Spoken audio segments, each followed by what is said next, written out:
ഹൃദ്രോഗിയായ ഒരു ഓട്ടോ ഡ്രൈവറെ ഗുരുതരാവസ്ഥയിൽ കൊല്ലത്ത് നിന്ന് തിരുവനന്തപുരം മെഡിക്കൽ കോളേജിൽ എത്തിക്കുന്നു. ആൻജിയോഗ്രാം ചെയ്യാൻ കൊല്ലത്ത് സൗകര്യമില്ലാത്തതിനാലാണ് തിരുവനന്തപുരത്തേക്ക് കൊണ്ടുപോയത്. ആദ്യ ദിവസങ്ങളിൽ തറയിലാണ് ഗുരുതരാവസ്ഥയിലുള്ള വേണുവിനെ കിടത്തിയത്. 86-ൽ താൻ MBBS പഠിക്കുമ്പോൾ പോലും ഇത്രയും അധികം ആളുകൾ തറയിൽ കിടത്തി ചികിത്സിച്ചിരുന്നില്ല എന്നാണ് അവിടെ പഠിച്ചിപ്പോൾ അവിടെ ജോലി ചെയ്യുന്ന ഡോക്ടർ ഹാരിസ് ചിറക്കൽ പറയുന്നത്.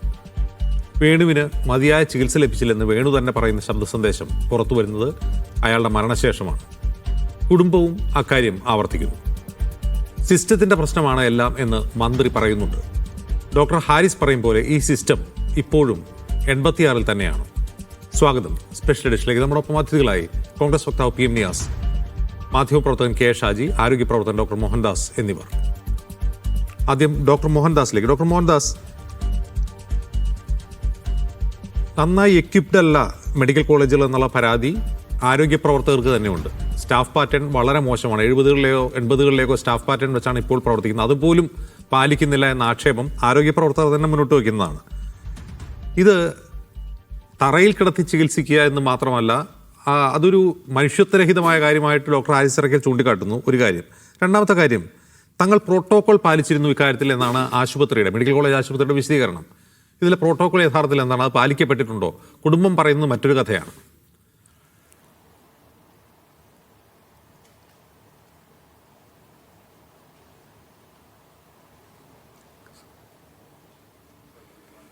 ഓക്കെ, ഞാൻ അദ്ദേഹത്തിലേക്ക് വരാം.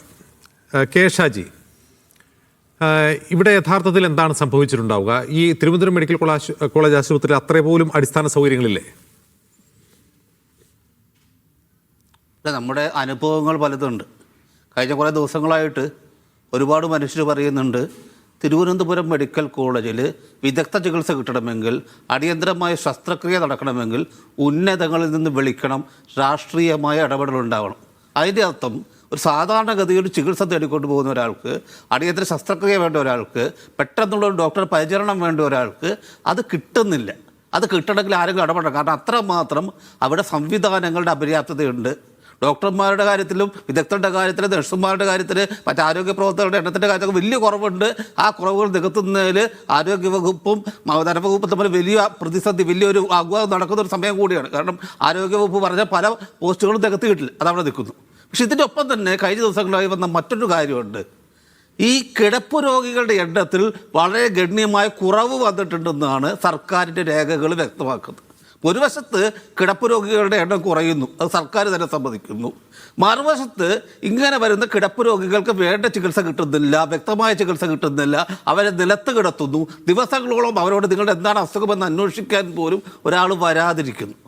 ഈ മരിച്ച മനുഷ്യൻ്റെ കാര്യത്തിൽ ഇപ്പോൾ വിദഗ്ധർ പറയുന്നു, അദ്ദേഹത്തിൻ്റെ മരണകാരണം കിടക്ക കിട്ടാത്തതോ കൃത്യമായിട്ടുള്ള ശസ്ത്രക്രിയ നടക്കാത്തതോ അല്ല, മറ്റെന്തോ കാരണമാണ്. പക്ഷെ അതിനകത്ത് സത്യസന്ധമായ കാര്യമാണ് പുറത്തു വരേണ്ടത്. മരണത്തിൻ്റെ കാരണം ചിലപ്പോൾ മറ്റൊന്നായിരിക്കാം, അല്ലായിരിക്കാം, അത് കൃത്യമായി പുറത്തു വരേണ്ട കാര്യമാണ്. പക്ഷേ നിഷേധിക്കാൻ പറ്റാത്തൊരു കാര്യം എന്ന് പറയുന്നത്, ആ മനുഷ്യരെ കിടക്കാനൊരു സ്ഥലമുണ്ടായിരുന്നില്ല. ആ മനുഷ്യരെ വീണ്ടും OPയിലേക്ക് ഒന്നുവിട്ട് രണ്ടാമതും ചീട്ടെടുത്ത് വീണ്ടും പരിശോധിക്കേണ്ട അവസ്ഥ വന്നു. അതുപോലെ തന്നെ അദ്ദേഹത്തെ പറ്റിയ ഡോക്ടർമാർ അദ്ദേഹത്തെ കേൾക്കാനോ ആ കേട്ടതിന് കൃത്യമായി മറുപടി കൊടുക്കാനോ അദ്ദേഹത്തിൻ്റെ സംശയം ദൂരീകരിക്കാനോ തയ്യാറായില്ല. അങ്ങനെ വന്നപ്പോഴാണ് ഒരു രോഗിയുടെ അടിസ്ഥാന മനുഷ്യാവകാശം നിഷേധിക്കപ്പെട്ട സമയത്താണ് ആ മനുഷ്യന് വളരെ ഒരു വല്ലാത്തൊരു വിമർശനത്തോടെ, വേദനയോടുകൂടി സ്വന്തം ഒരു സുഹൃത്തിനും അങ്ങനെ ഒരു മെസ്സേജ് അയക്കേണ്ട ഒരു സാഹചര്യം ഉണ്ടായത്. അപ്പോൾ ഒരു രോഗിയുടെ അടിസ്ഥാനപരമായ മനുഷ്യാവകാശം ചികിത്സ തേടാനും, ആ ചികിത്സ എന്താണ്, തൻ്റെ രോഗം എന്താണ്, തൻ്റെ ആ രോഗത്തിലുള്ള പ്രതിവിധി എന്താണ്, അതെങ്ങനെയാണ് നിങ്ങൾ പരിഹരിക്കാൻ പോകുന്നത് എന്നുള്ള കാര്യം അവിടുത്തെ ആരോഗ്യ പ്രവർത്തകർ, അവിടുത്തെ ഡോക്ടർമാർ പറഞ്ഞു കൊടുത്തിട്ടുണ്ടോ എന്ന് ചോദിച്ചാൽ ഇല്ല എന്നാണ് ഉത്തരം. അപ്പോൾ ആ രീതിയിലേക്ക് കാര്യങ്ങളെ കൊണ്ടുപോയത് കേരളത്തിൽ നമ്മൾ വളരെ മേനി നടിക്കുന്ന ഒരു ആരോഗ്യ സംവിധാനത്തിൻ്റെ അപര്യാപ്തതയാണ്, അതിൻ്റെ ഒരു നിർദ്ദയത്വമാണ്, മനുഷ്യത്വമില്ലായ്മയാണ്, അതുപോലെ തന്നെ രോഗിയുടെ അവകാശ നിഷേധമാണ്. ഇതിനകത്ത് നമ്മൾ വേറൊന്നും കൂടി നോക്കാം. കുറേ കാലങ്ങളായി മുഖ്യമന്ത്രി പറഞ്ഞുകൊണ്ടിരിക്കുന്നത് കേരളത്തിലെ ആരോഗ്യ മേഖല അമേരിക്കയെ കടന്നുപോയിരിക്കുന്നു, ന്യൂയോർക്കിനെയൊക്കെ വെല്ലുന്ന രീതിയിലാണ്. കാരണം അദ്ദേഹം വേറൊരു രാജ്യവുമായിട്ട് കമ്പയർ ചെയ്തില്ല. അങ്ങേയറ്റം അമേരിക്കയിൽ തന്നെ ഒരുപാട് മുന്നോട്ട് പോയ ന്യൂയോർക്കിനെയും വെച്ചുകൊണ്ടാണ്, അതിന് മുകളിലാണ് എന്നും. അമേരിക്കയിലെ ആരോഗ്യ മേഖല മികച്ചതാണെന്ന് ആരാ പറയുന്നത്? അമേരിക്കയിലെ ആരോഗ്യ മേഖല മികച്ചതാണെന്ന് ആർക്കാണ് വാദം? മുഖ്യമന്ത്രിയാണ് പറയുന്നത്. അല്ല, അമേരിക്കയിലെ മെച്ചാണെങ്കിൽ അതിനേക്കാൾ മെച്ചമാണെന്ന് പറയാൻ പറ്റും. മുഖ്യമന്ത്രിയാണ്. അപ്പോൾ കേരളം ഭരിക്കുന്നത് ഇവിടെയാണ് നമ്മൾ നോക്കുക, ഈ തരത്തിലുള്ള വൈരുദ്ധ്യങ്ങളുടെ ഇടയിൽ നിന്നുകൊണ്ടാണ് നമ്മളിപ്പോൾ ഈ ഒരു മനുഷ്യൻ അടിസ്ഥാനപരമായിട്ടുള്ള ചികിത്സ നിഷേധിക്കപ്പെടുന്നതിനെ കുറിച്ച് സംസാരിച്ചുകൊണ്ടിരിക്കുന്നത്. ഇപ്പൊ ഇതൊരു പുതിയ കാര്യമല്ലല്ലോ, എത്രയോ നാളുകളായിട്ട് ഇവിടെ ഷാജിലേക്ക് വരാം. ഡോക്ടർ മോഹൻദാസ്, ഇവിടെ ചികിത്സ സമയത്ത് ലഭിച്ചില്ല എന്നുള്ളത് ആ രോഗിയുടെ തന്നെ പരാതിയാണ്. അദ്ദേഹത്തിന്റെ വാക്കുകൾ നമ്മൾ പുറത്തു വന്ന് കേട്ടതാണ്. ബന്ധുക്കളും അത് തന്നെ ആരോപിക്കുന്നു. പക്ഷേ പ്രോട്ടോകോൾ ഞങ്ങൾ പാലിച്ചിട്ടുണ്ട് എന്നാണ് ആശുപത്രി അധികൃതരുടെ വാദം. യഥാർത്ഥത്തിൽ എന്താണ് പ്രോട്ടോകോൾ? അത് പാലിക്കപ്പെട്ടിട്ടുണ്ടോ?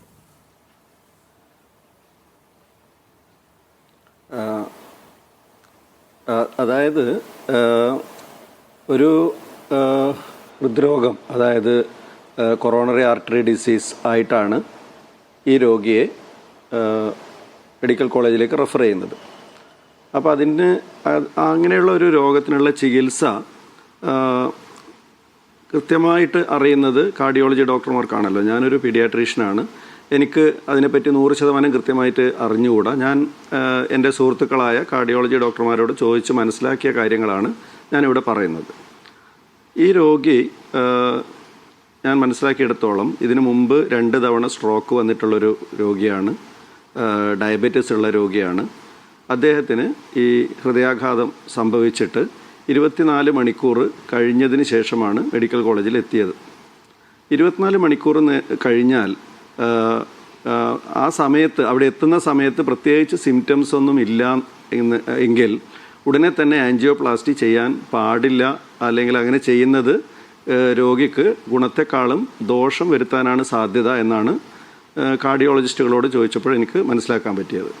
അതായത് ആൻജിയോഗ്രാം എന്നുള്ളത് രക്തത്തിലേക്ക് ഒരു ഒരു കോൺട്രാസ്റ്റ് മെറ്റീരിയൽ കുത്തിവെച്ചിട്ട് ചെയ്യുന്ന ഒരു ടെസ്റ്റാണ്. അപ്പോൾ അത് കിഡ്നിക്കൊക്കെ തകരാറുണ്ടാക്കാനുള്ള ഒരു സാധ്യതയുണ്ട്. അപ്പോൾ കിഡ്നിയുടെ പ്രവർത്തനം നോർമൽ അല്ലെങ്കിൽ 100% ഇൻഡിക്കേറ്റഡ് അല്ലാത്ത, അതായത് നമ്മൾ എന്ത് ചെയ്യുമ്പോഴും അതിൻ്റെ ബെനിഫിറ്റും റിസ്ക്കും കമ്പയർ ചെയ്തിട്ടാണ് തീരുമാനങ്ങൾ എടുക്കുക. അപ്പോൾ 24 മണിക്കൂറിന് ശേഷം ആശുപത്രിയിലെത്തിയ ഒരു രോഗിക്ക് കോൺട്രാസ്റ്റ് ഇഞ്ചക്ട് ചെയ്തുകൊണ്ട് ഇങ്ങനെയൊരു ആൻജിയോഗ്രാം ചെയ്യുന്നത് ഗുണത്തെക്കാളേറെ ദോഷമാണ് ഉണ്ടാവുക എന്നുള്ളത് കൊണ്ടാണ് ആ ഒരു സമയത്ത് മറ്റ് ചികിത്സകൾ നൽകിക്കൊണ്ട് ആൻജിയോഗ്രാം ഉടനെ വേണ്ട എന്നുള്ള തീരുമാനത്തിലെത്തിയത്. ഈ ഒരു ഹാർട്ട് അറ്റാക്ക് വന്നു കഴിഞ്ഞാൽ ആ രോഗിക്ക് ഏത് സമയത്ത് വേണമെങ്കിലും ഹൃദയത്തിൻ്റെ താളം തെറ്റിപ്പോകുന്ന അരിത്മിയ വരാം. അത് ആൻജിയോഗ്രാം വഴിയോ ആൻജിയോപ്ലാസ്റ്റി വഴിയോ തടയാൻ പറ്റുന്ന ഒരു കാര്യമല്ല. അതേപോലെ heart failure, congestive cardiac failure വരാം. അതും ഈ ഒരു ചികിത്സാ രീതി കൊണ്ട് തടയാൻ പറ്റുന്ന കാര്യങ്ങളല്ല. അപ്പോൾ ഈ രോഗിക്കുണ്ടായ എല്ലാ പ്രശ്നങ്ങളും ഈ ആൻജിയോഗ്രാം നടത്തിയില്ല അല്ലെങ്കിൽ ആൻജിയോപ്ലാസ്റ്റി നടത്തിയില്ല എന്നതുകൊണ്ട് ആകണമെന്നില്ല. അതാണ് ഒരു കാര്യം പറയാനുള്ളത്. പിന്നെ പറഞ്ഞു രോഗിയെ നിലത്ത് കിടത്തി എന്നുള്ളത്. നിലത്ത് കിടത്തേണ്ടി വരുന്ന ഒരാവശ്യം ഇന്നത്തെ കാലഘട്ടത്തിൽ വരാൻ പാടില്ലാത്തതാണ്. അതുകൊണ്ട് തന്നെ നമ്മുടെ മെഡിക്കൽ കോളേജുകളിലെ സൗകര്യങ്ങൾ വർദ്ധിപ്പിക്കേണ്ടത് തീർച്ചയായും അത്യാവശ്യമാണ്. മാത്രവുമല്ല, ഡോക്ടർ മോഹൻദാസ്, അങ്ങനെ ഒരു കാര്യം ചോദിക്കട്ടെ. ഡോക്ടർ മോഹൻദാസ്, ഈ കൊല്ലത്ത് മെഡിക്കൽ കോളേജ് ഉണ്ട്, അവിടെ ജില്ലാ ആശുപത്രി ഉണ്ട്, ഈ കരുനാഗപ്പള്ളിയിൽ താലൂക്ക് ആശുപത്രി ഉണ്ട്. അവിടെ ഒന്നും ഈ ആൻജിയോഗ്രാമോ ആൻജിയോപ്ലാസ്റ്റി ചെയ്യാനുള്ള സൗകര്യമില്ലാത്തതുകൊണ്ടാണല്ലോ തിരുവനന്തപുരത്തേക്ക് അയക്കുന്നത്. അപ്പോൾ ഇദ്ദേഹത്തിന് അറ്റാക്ക് വന്നിട്ടുണ്ട്, ആൻജിയോഗ്രാം ചെയ്യണം എന്നുള്ളതുകൊണ്ടാണല്ലോ റെഫർ ചെയ്യുന്നത്. അപ്പോൾ ഈ ബോധം ഈ കൊല്ലത്തുള്ള ഡോക്ടർമാർക്ക് ഉണ്ടാവില്ലേ?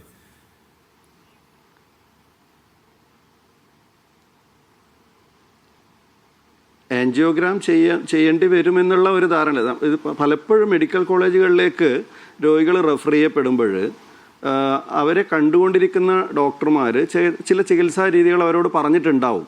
പലപ്പോഴും അതേ ചികിത്സ തന്നെ ആയിരിക്കണമെന്നില്ല. അവർ ഞങ്ങളുടെ ആശുപത്രിയിൽ, അതായത് ആശുപത്രിയിലായാലും അവിടെ എത്തുമ്പോൾ ആ രോഗിയുടെ സ്ഥിതി പരിശോധിച്ചിട്ടാണ് ആ സമയത്ത് എന്ത് ചികിത്സ ചെയ്യണമെന്ന് തീരുമാനിക്കുക. അപ്പോൾ റെഫർ ചെയ്യുമ്പോൾ ഒരു ചികിത്സ പറഞ്ഞു എന്നുള്ളത് കൊണ്ട് അത് തന്നെയാണ് ഈ റെഫർ ചെയ്യപ്പെട്ട ആശുപത്രിയിൽ എത്തുമ്പോഴും ആ രോഗിക്ക് വേണ്ടി വരിക എന്നുള്ളത് എല്ലായ്പ്പോഴും അതുപോലെ ആയിക്കൊള്ളണമെന്നില്ല. മറ്റ് പല ഫാക്ടറുകളും കൺസിഡർ ചെയ്തിട്ടാണ് പലപ്പോഴും ആ തീരുമാനങ്ങൾ എടുക്കുന്നത്. ഡോക്ടർ മോഹൻദാസ്, ഇതിലെ ബന്ധുക്കളുടെ സംസാരത്തിൽ നിന്ന് മനസ്സിലാവുന്ന ഒരു പ്രധാനപ്പെട്ട കാര്യം വ്യക്തമായി അവരുടെ ബൈസ്റ്റാൻഡേഴ്സിന് രോഗിയെ തന്നെ ഒരു കാര്യം കമ്മ്യൂണിക്കേറ്റ് ചെയ്തിട്ടില്ല എന്നുള്ളതാണ്. അപ്പോൾ ക്രിയാറ്റിൻ ലെവൽ ഒന്ന് കുറയട്ടെ എന്നിട്ട് ചെയ്യാം, ബുധനാഴ്ച ചെയ്യാം എന്നൊക്കെ നിശ്ചയിച്ചിരുന്നു, അത് ചെയ്തില്ല എന്നുള്ളതാണ് വേണുവിൻ്റെ ശബ്ദ സന്ദേശത്തിൽ പറയുന്നത്. വേണുവിൻ്റെ ബന്ധുക്കൾ പറയുന്ന ക്രിയാറ്റിൻ ലെവൽ കുറഞ്ഞിട്ടുണ്ട്, ലാബ് റിപ്പോർട്ടിൽ അത് കാണുന്നുണ്ട്. അപ്പോൾ ഇത് എന്തുകൊണ്ട് ചെയ്തില്ല എന്ന ചോദ്യത്തിന് ഉത്തരമില്ല എന്നാണ് അവർ പറയുന്നത്.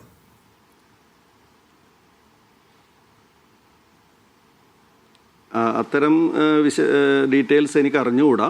രോഗിയുടെ ക്രിയാറ്റിൻ ലെവൽ എത്രയായിരുന്നു, എത്ര കണ്ട് കുറഞ്ഞു, ചെയ്യാവുന്ന നിലയിലായിരുന്നു എന്നുള്ള അത്രയും ഫൈനൽ ഡീറ്റെയിൽസ് എനിക്കറിയില്ല.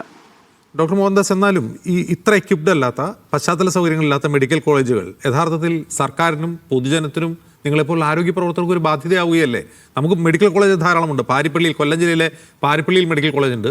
അവിടെ അടിസ്ഥാന സൗകര്യങ്ങളില്ല എന്ന് പറയുന്നത് എന്താണ്? നമ്മൾ കേരളത്തിൻ്റെ ആരോഗ്യ മേഖലയെക്കുറിച്ച് പറയുന്ന മേൽനടിക്കൽ എത്രമാത്രം വ്യാജമാണെന്ന് തെളിയുകയാണ്.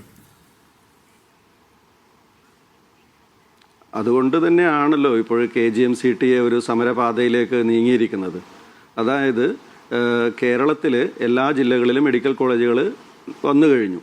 ഒരു മെഡിക്കൽ കോളേജ് എങ്ങനെ തുടങ്ങണമെന്നുള്ളതിന് നാഷണൽ മെഡിക്കൽ കമ്മീഷൻ്റെ കൃത്യമായ ഗൈഡ് ലൈൻസ് ഉണ്ട്. അവിടെ വിദ്യാർത്ഥികളെ പ്രവേശിപ്പിക്കുന്നതിന് മുമ്പ് തന്നെ അവർക്ക് വേണ്ട അടിസ്ഥാന സൗകര്യങ്ങൾ ഒരുക്കണം. ഏറ്റവും മിനിമം റിക്വയർഡ് ആയിട്ടുള്ള ഫാക്കൽറ്റി സ്ട്രെങ്ത് ഉണ്ട്. അത്രയും ആൾക്കാരെ കുട്ടികളെ പ്രവേശിപ്പിക്കുന്നതിന് മുമ്പ് തന്നെ അവിടെ ഉണ്ടായിരിക്കണം. ആശുപത്രി നന്നായിട്ട് പ്രവർത്തിക്കുന്നുണ്ടായിരിക്കണം. അപ്പോൾ അത്തരം കാര്യങ്ങളൊന്നും ഒരുക്കാതെയാണ് പലപ്പോഴും ഈ പുതിയ മെഡിക്കൽ കോളേജുകൾ തുടങ്ങുന്നത്. അത് ഗവൺമെൻറ്റിൻ്റെ ഭാഗത്തു നിന്നുള്ള ഒരു അനാസ്ഥയുണ്ട്. നാഷണൽ മെഡിക്കൽ കമ്മീഷൻ്റെ ഇൻസ്പെക്ഷൻ കഴിഞ്ഞിട്ടാണ് ഇത് തുടങ്ങുന്നത്. അപ്പോൾ നാഷണൽ മെഡിക്കൽ കമ്മീഷൻ്റെ ഭാഗത്തു നിന്ന് അനാസ്ഥയുണ്ട്. അപ്പോൾ ഇവരൊന്നും വേണ്ട രീതിയിൽ കാര്യങ്ങൾ പരിശോധിക്കാതെയാണ് തുടങ്ങാനായിട്ടുള്ള പെർമിഷൻ കൊടുക്കുന്നത്. അപ്പോൾ കുട്ടികൾ പ്രവേശിപ്പിച്ച് കഴിഞ്ഞിട്ട് പോലും അവിടെ ആവശ്യമായ പോസ്റ്റുകൾ ക്രിയേറ്റ് ചെയ്തിട്ടില്ല, വേണ്ട സൗകര്യങ്ങൾ ഒരുക്കിയിട്ടില്ല. അപ്പോൾ അത് നമ്മുടെ മെഡിക്കൽ വിദ്യാഭ്യാസ മേഖലയെ തകർക്കുന്ന ഒരു തീരുമാനമാണ്. ഈ കുട്ടികൾ ശരിയായ രീതിയിൽ പരിശീലിക്കാനുള്ള സൗകര്യങ്ങളില്ലാത്ത സ്ഥലങ്ങളിൽ പരിശീലിച്ച് വരുമ്പോൾ തീർച്ചയായും മെഡിക്കൽ വിദ്യാഭ്യാസ മേഖലയുടെ ഭാവി അപകടത്തിലാണ്. അതാണ് KGM-CTA ഇപ്പോഴത്തെ ഈ സമരപാതയിലേക്ക് നീങ്ങാനുള്ള ഒരു പ്രധാനപ്പെട്ട ഒരു കാരണം. ഡോക്ടർ മോഹൻദാസ്, അതിൽ ഏറ്റവും പ്രധാനപ്പെട്ട കാര്യം ഈ സ്റ്റാഫ് പാറ്റേണുമായി ബന്ധപ്പെട്ടതാണ്. ഇപ്പോൾ ഈ ആള് ഷോർട്ടായ സാഹചര്യത്തിൽ രോഗികളുടെ ബാഹുല്യവും എല്ലാം കൂടി വരുമ്പോൾ ഇതിന് ചീത്തപ്പേര് മുഴുവൻ നിങ്ങൾക്കാണ് കേൾക്കുക. നിങ്ങളുടെ അനാസ്ഥയെക്കുറിച്ചാണ് ആളുകൾ സംസാരിക്കുക, നിങ്ങളുടെ നേരെയാണ് ആളുകൾ വിരൽ ചൂണ്ടുക. അപ്പോൾ ഇതൊരു ഡു ഓർ ഡൈ സിറ്റുവേഷൻ അല്ലേ? ഒന്ന്, ജനം കൂടുതലായി സർക്കാർ ആരോഗ്യ മേഖലയെ ആശ്രയിക്കുന്നു. അവിടെ വരുന്ന വീഴ്ചകൾ പശ്ചാത്തല സൗകര്യമില്ലാത്തതും ആൾക്ഷാമവും മൂലമാണ്. പഴി കേൾക്കുന്നത് മുഴുവൻ നിങ്ങൾക്കും. തീർച്ചയായും നേരത്തെ ഡോക്ടർ ഹാരിസ് സംസാരിക്കുന്നത് കേട്ടല്ലോ. ഞങ്ങളാണ് രോഗികളുമായിട്ട് നേരിട്ട് ഇടപെടുന്ന ആൾക്കാർക്ക്. അവർക്ക് അവരുടെ വിഷമങ്ങൾ പറയാനും അവരുടെ ദേഷ്യം തീർക്കാനും അല്ലെങ്കിൽ എന്ത് ചെയ്യാനും മുമ്പിൽ കിട്ടുന്നത് ഞങ്ങളെയാണ്. അപ്പോൾ പലപ്പോഴും ഞങ്ങളാണ് ഇതിനൊക്കെ ചീത്തപ്പേര് കേൾക്കേണ്ടി വരുന്നതും, പലപ്പോഴും രോഗികളുടെ അല്ലെങ്കിൽ കൂട്ടിരിപ്പുകാരുടെ ശകാരം കേൾക്കേണ്ടി വരുന്നതും, പലപ്പോഴും കൈക്കൂലിക്കാരെന്നുള്ള രീതിയിലുള്ള ആരോപണങ്ങൾ കേൾക്കുന്നതൊക്കെ ഞങ്ങൾ തന്നെയാണ്. ഡോക്ടർ മോഹൻദാസ്, ഒറ്റ കാര്യം കൂടി ചോദിച്ചോട്ടെ. അങ്ങയുടെ ഒരു സർവീസിന്റെ അനുഭവത്തിന്റെ പശ്ചാത്തലത്തിൽ അറ്റാക്ക് വന്ന ഒരു രോഗിയെ തറയിൽ കിടത്തി ചികിത്സിക്കേണ്ടി വരുന്നു എന്നറിയുന്ന ഒരു ഡോക്ടറുടെ പ്രതികരണം എന്തായിരിക്കണം?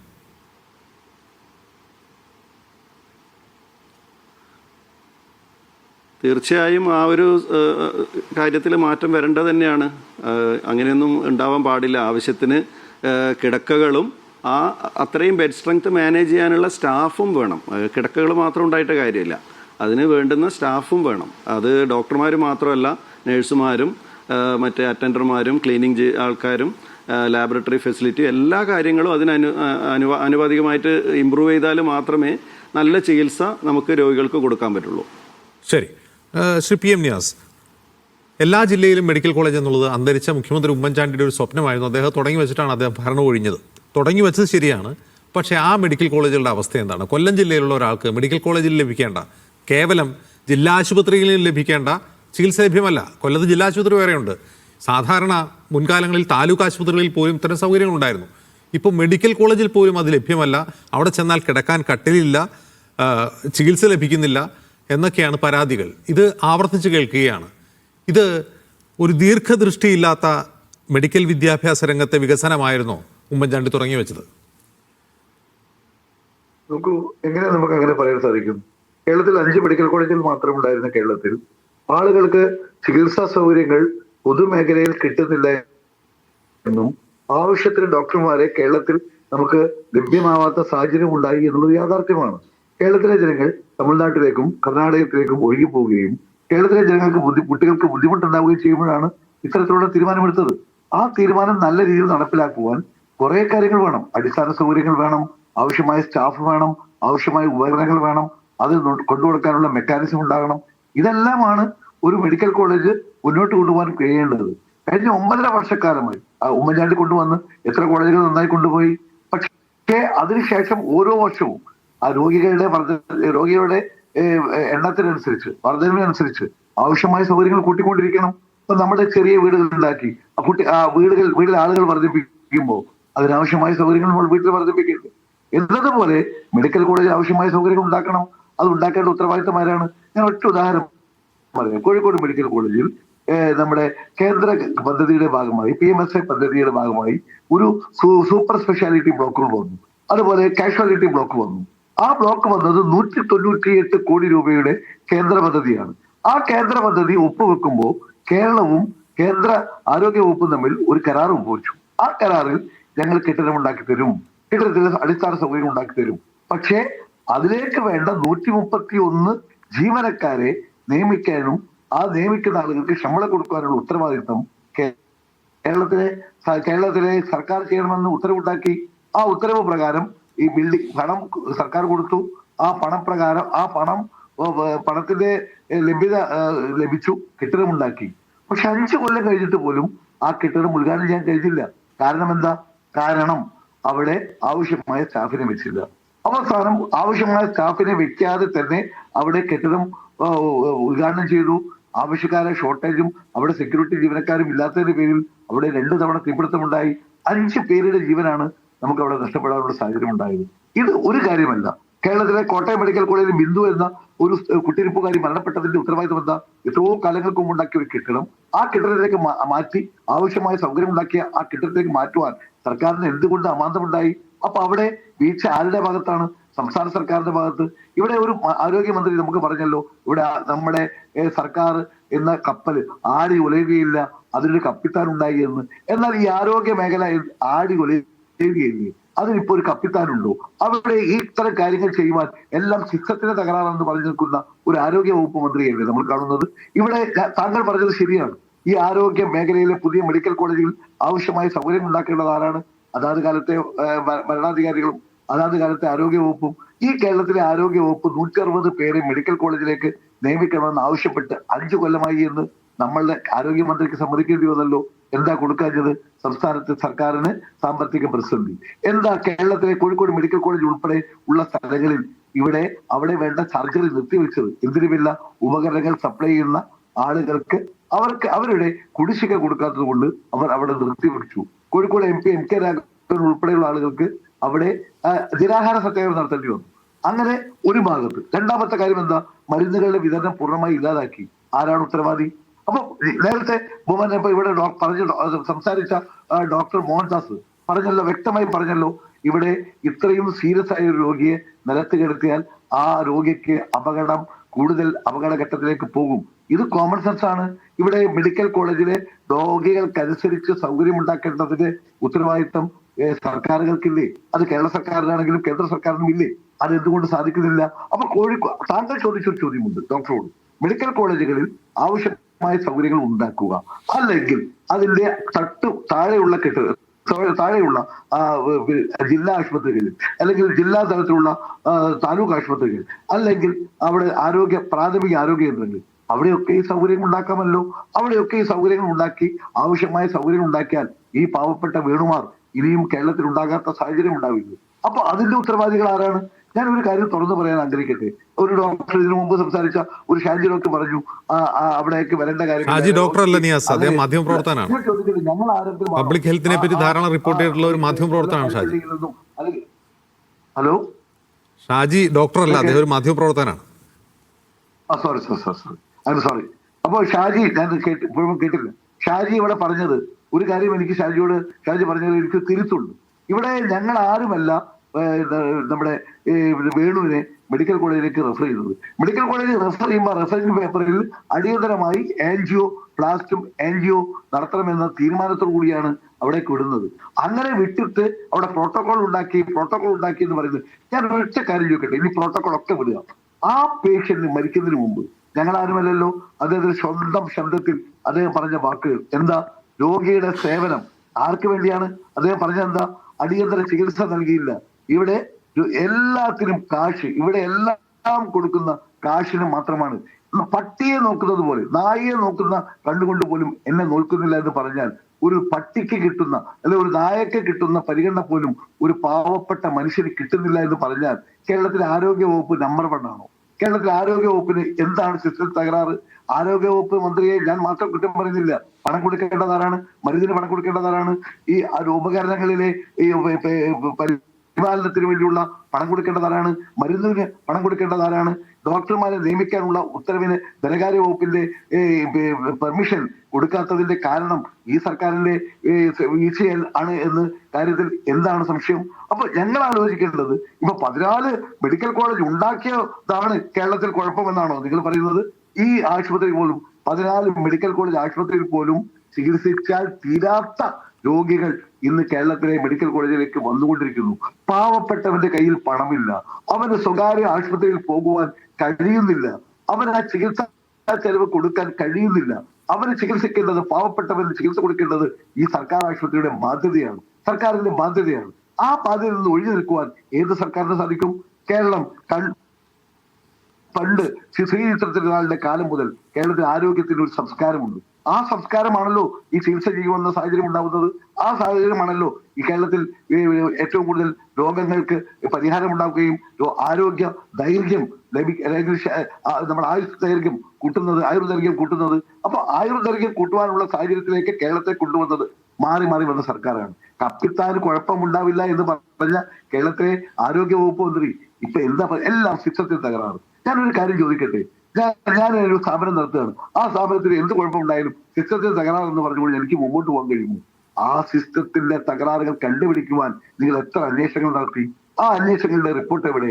ആ റിപ്പോർട്ടിന് മേൽ എന്ത് നടപടിയെടുത്തു? ഇതുപോലെ വീഴ്ച പറ്റിയ ഡോക്ടർമാർക്ക് പേരിൽ എന്ത് നടപടിയെടുത്തു? എന്റെ നാട്ടിൽ കോഴിക്കോട് ഒരു അർഷിത എന്ന് പറയുന്ന പെൺകുട്ടിയുടെ ദീനരോധനം കേരളം മുഴുവൻ കണ്ടതാണല്ലോ. അതിനുവേണ്ടി നിങ്ങൾ എത്ര അന്വേഷണം നടത്തി? അന്വേഷണത്തിൽ കുറ്റക്കാരായ ഡോക്ടർമാരെ പേരിൽ നടപടികൾ എടുത്തു? കേരളത്തിലെ പോലീസ്, നിങ്ങളുടെ പോലീസ് നടത്തിയ അന്വേഷണത്തിൽ ശരി നിയാസ്, ആ ചോദ്യം പ്രസക്തമാണ്. സിസ്റ്റത്തിന് തകരാറുണ്ടെങ്കിൽ ആ തകരാറ് ആര് കണ്ടെത്തി പരിഹരിക്കുമെന്നുള്ളതാണ് നിയാസിന്റെ ചോദ്യം. വളരെ വ്യക്തമാണ്. ശ്രീ ഷാജി, ഈ പിണറായി വിജയൻ സർക്കാരിന്റെ ആദ്യ പകുതിയിൽ മന്ത്രി ശൈലജയുടെ നേതൃത്വത്തിൽ ലോക ശ്രദ്ധ നേടിയ ഒരു ആരോഗ്യ സംവിധാനമാണ് കേരളത്തിൻ്റെത്. അത് അതിനെ പ്രതിപക്ഷം മറ്റു രീതിയിൽ എതിർക്കുന്നുണ്ട്. അത് വെറും PR എക്സസൈസ് മാത്രമായിരുന്നു എന്ന് പറഞ്ഞു. പക്ഷേ എങ്കിൽ പോലും കേരളത്തിലെ ആരോഗ്യ മേഖലയെക്കുറിച്ച് ഇവിടെ ജീവിക്കുന്ന മനുഷ്യർക്ക് അറിയാമല്ലോ.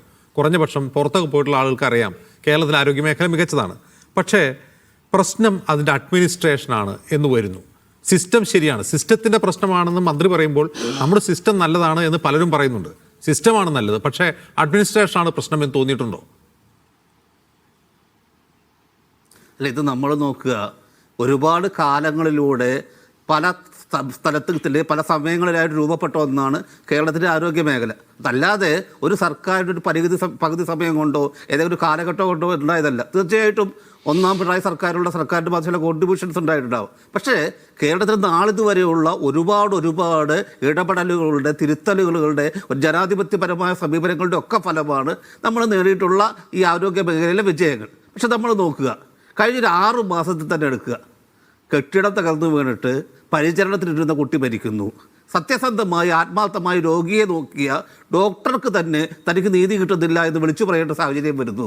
ഇപ്പോൾ ചികിത്സ കിട്ടാതെ, കൃത്യമായി തനിക്ക് ഒരു മറുപടി പോലും കിട്ടാതെ ഒരു മനുഷ്യൻ മരിക്കുന്ന അവസ്ഥ ഉണ്ടാകുന്നു. ഇപ്പം ഇവിടെയെല്ലാം നമ്മൾ ഒരുപാട് ചർച്ച ചെയ്യുന്നു. പക്ഷെ അന്നും ഒരു 6 മാസം മുമ്പ് പറഞ്ഞ കാര്യങ്ങളും ഇന്ന് പറയുന്ന കാര്യങ്ങളും ആ തീയതികൾ വെച്ച് അതെല്ലാം തീയതികളൊന്ന് മാറ്റി നിർത്തി കഴിഞ്ഞാൽ ഒരേ കാര്യങ്ങളാണ് നമ്മൾ പറയുന്നതിനപ്പുറം ഒന്നും സംഭവിക്കുന്നില്ല. മന്ത്രി എന്താണ് പറയുന്നത്? മന്ത്രി പറയുന്നു, ഞങ്ങൾ പഠിക്കും, ഞങ്ങൾ റിപ്പോർട്ട് ചോദിച്ചിട്ടുണ്ട്, മറുപടി വരട്ടെ, നിശ്ചയമായ നടപടി ഉണ്ടാവും, തിരുത്തും. 6 മാസം മുമ്പ് അത് പറഞ്ഞു, 3 മാസം മുമ്പ് അത് പറഞ്ഞു, കഴിഞ്ഞ മാസവും പറഞ്ഞു, ഇപ്പോഴും പറയുന്നു നടപടി വരും, റിപ്പോർട്ട് വരും, തിരുത്തും. ഒരു തിരുത്തും നമ്മൾ കാണുന്നില്ല. കാരണം ഇതിൻ്റെ ഒരു വലിയൊരു പ്രശ്നം എന്താ അറിയോ? നമ്മൾ ഒരുപാട് നേട്ടങ്ങൾ ഉണ്ടാക്കിയിട്ടുണ്ട്. ആ നേട്ടങ്ങൾ എങ്ങനെ ഉയർത്തിപ്പിടിച്ച് ആ നേട്ടത്തിൻ്റെ മുകളിൽ നമ്മൾ തന്നെ കൊട്ടുകൊട്ടിക്കൊണ്ട് നമ്മൾ ലോകത്തോട് പറഞ്ഞുകൊണ്ടിരിക്കുകയാണ്, ഞങ്ങൾ എന്തൊക്കെയോ നേടിയിട്ടുണ്ട്, ഞങ്ങൾ എന്തൊക്കെയോ ആണ്. അതിൻ്റെ അപ്പുറത്ത് ഓരോ ദിവസവും നമുക്ക് വന്നുകൊണ്ടിരിക്കുന്ന, കാരണം ആരോഗ്യ മേഖലയുമായി ബന്ധപ്പെട്ട് നമുക്ക് ഒരുപാട് വെല്ലുവിളികൾ നമ്മൾ നേരിടുമ്പോൾ അതിനുള്ള ശാസ്ത്രീയമായ പരിഹാരം, അതിന് കൃത്യമായിട്ടുള്ള സാമ്പത്തികമായ ഇടപെടൽ, അതിന് കൃത്യമായ വിദഗ്ധരോട് ചോദിച്ചുകൊണ്ടുള്ള കൃത്യമായുള്ള തിരുത്തലുകൾ, ഒരു ജനാധിപത്യപരമായ ഇടപെടൽ സർക്കാരിൻ്റെ ഭാഗത്ത് ഉണ്ടാവുന്നില്ല. മറിച്ച് എല്ലാത്തിനും ഒരു പുകമറ സൃഷ്ടിച്ച് ഇവിടെ ഒന്നും സംഭവിച്ചിട്ടില്ല, ഒരു കുഴപ്പവും സംഭവിച്ചിട്ടില്ല, നിങ്ങൾ മാധ്യമങ്ങൾക്ക് അല്ലെങ്കിൽ കുറ്റം പറയുന്ന ആളുകൾക്കാണ് പ്രശ്നം, അല്ലെങ്കിൽ മറ്റാളുകൾ അനാവശ്യമായി കേരളത്തിൻ്റെ സംസ്കൃതിക്ക് തുരങ്കം വെക്കുന്ന രീതിയിൽ പ്രവർത്തിക്കുന്നു എന്നാണ് സർക്കാർ പറയുന്നത്. അങ്ങനെ സത്യസന്ധമല്ലാത്തൊരു രീതി, ജനാധിപത്യ വിരുദ്ധമായൊരു സമീപനം, ഒരു എമ്പതി ഇല്ലാത്ത രീതി, ആ ഒരു എമ്പതി ഇല്ലായ്മയാണ്, ഈ രോഗികളുടെ അവകാശങ്ങളുള്ള അങ്ങേയറ്റത്തിൻ്റെ നിഷേധം തന്നെയാണ് നമ്മുടെ ആരോഗ്യ മേഖലയെ കഴിഞ്ഞ കുറച്ച് നാളുകളായിട്ട് ഇത് വളരെ മോശമായ ഒരു അവസ്ഥയിലേക്ക് കൊണ്ടുപോയിക്കൊണ്ടിരിക്കുന്നത്. കാരണം ഇവിടെ ഈ ഒരു വിസിൽ ബൗളറുടെ റോള് വഹിക്കുന്നത്, അത് ഡോക്ടറായാലും അതൊരു രോഗിയായാലും രോഗിയുടെ ബന്ധുവായാലും അതിനെക്കുറിച്ച് വാർത്ത എഴുതുന്ന മാധ്യമപ്രവർത്തകരായാലും അവരെല്ലാം ശത്രുക്കളായി കാണുന്ന ഒരു വലിയൊരു സമീപനമുണ്ട്. ഇതുകൊണ്ടാണ് സത്യസന്ധമായി കാര്യങ്ങൾ പഠിക്കുന്നതും സർക്കാരിന് പിന്നോട്ട് പോകുന്നത്. ഒരു കൃത്യമായിട്ട് കാര്യങ്ങൾ ചൂണ്ടിക്കാട്ടുന്ന ആളുകളോട് അവരോട് ശത്രുത കാണിക്കാതെ അവരിൽ നിന്ന് കാര്യങ്ങൾ കേൾക്കാനും പഠിക്കാനും അതിനനുസരിച്ച് തിരുത്താനും സർക്കാർ തയ്യാറായിട്ടുണ്ടായിരുന്നെങ്കിൽ ഈ ആവർത്തിച്ചു വരുന്ന ദുരന്തങ്ങൾ നമുക്ക് ഒഴിവാക്കാമായിരുന്നു. ഇപ്പം തന്നെ പറയുന്നു, ഞാൻ നേരത്തെ സൂചിപ്പിച്ചതുപോലെ സർക്കാരിൻ്റെ കണക്കുകളാണ് പറയുന്നത്, കിടപ്പ് രോഗികളുടെ എണ്ണത്തിൽ കാര്യമായ കുറവ് വന്നിട്ടുണ്ട്. അപ്പോൾ കിടപ്പ് രോഗികളുടെ എണ്ണത്തിൽ കാര്യമായ കുറവ് വന്നിട്ടുണ്ടെങ്കിൽ എന്തുകൊണ്ടാണ് എല്ലാ കിടപ്പ് രോഗികൾക്കും കട്ടിൽ കിട്ടാത്തത്? കിടപ്പ് രോഗികൾ എന്ന് പറഞ്ഞാൽ ഇൻപേഷ്യന്റ് രോഗികളാണോ? കിടപ്പ് രോഗികൾ എന്ന് പറഞ്ഞാൽ ഇൻപേഷ്യന്റ് രോഗികളാണോ, അത് ബെഡ് റിഡൺ ആയിട്ടുള്ള പേഷ്യൻസ് ആണോ? ഇൻപേഷ്യന്റ് രോഗികൾ, അതായത് അഡ്മിറ്റ് ചെയ്യപ്പെടുന്ന ആളുകളുടെ എണ്ണത്തിൽ കഴിഞ്ഞ കുറച്ച് നാളുകളായിട്ട് വലിയ കുറവ് വന്നിട്ടുണ്ട്, സർക്കാർ തന്നെ സമ്മതിക്കുകയാണ്. അപ്പം അങ്ങനെ വരുമ്പോൾ ഈ ആളുകൾക്ക് കിട്ടണ്ടേ, അവർക്ക് കട്ടിൽ കിട്ടണ്ടേ, അവർക്ക് ഡോക്ടർമാരുടെ ആക്സസ് കിട്ടണ്ടേ? പക്ഷെ മറുവശത്ത് ഇത് ആളുകൾ, നമുക്ക് വേണമെങ്കിൽ പറയാം, ഈ ആളുകളെല്ലാം ഒരു നമ്പർ 1 കേരളത്തിൽ അവർക്ക് അസുഖമൊന്നും വരുന്നില്ല, അവരുടെ ആരോഗ്യം മെച്ചപ്പെട്ടു, അതുകൊണ്ട് ആളുകൾ ആശുപത്രിയിൽ പോകാത്തതാണ്. മറിച്ച് ഈ ആളുകൾ ഒന്നുകിൽ സ്വകാര്യ മേഖലയിൽ അവരുടെ എല്ലാ പണവും കൊണ്ടുപോയി സ്വകാര്യ മേഖലയിൽ കൊടുത്തുകൊണ്ട് അവിടേക്ക് പോകുന്നു, അല്ലെങ്കിൽ മറുവശത്ത് നമുക്ക് നോക്കാം, ചിലപ്പോൾ ഈ മനുഷ്യർ വല്ല മെഡിക്കൽ ഷോപ്പിൽ പോയിട്ട് കിട്ടുന്ന മരുന്ന് മേടിച്ച് കഴിച്ച് ഡോക്ടറെ പോലും കാണാതെ തങ്ങളുടെ ഇല്ലായ്മയോട് പൊരുത്തപ്പെട്ട് ജീവിച്ചു പോകുന്നു. രണ്ട് രീതിയിൽ വ്യാഖ്യാനിക്കാം. അപ്പം അതുകൊണ്ടാണ് ഇവിടെ കൃത്യമായി ഈ വിദഗ്ധരുടെ എണ്ണത്തിൽ കുറവുണ്ടെന്ന് പറയുന്നു. സ്പെഷ്യാലിറ്റി ഡോക്ടർമാരുടെ എണ്ണത്തിൽ പലയിടത്തും കുറവുണ്ട്. ഇപ്പം നമ്മൾ നേരത്തെ തന്നെ പറഞ്ഞില്ലേ, കൊല്ലത്ത് നിന്ന് ഈ പാരിപ്പള്ളിയും കടന്ന്, പാരിപ്പള്ളി മെഡിക്കൽ കോളേജും കടന്ന് കൊല്ലം ജില്ലാ ആശുപത്രിയൊക്കെ കടന്നിട്ടാണ് ഒരാൾ തിരുവനന്തപുരത്ത് ചികിത്സ തേടി വരുന്നത്.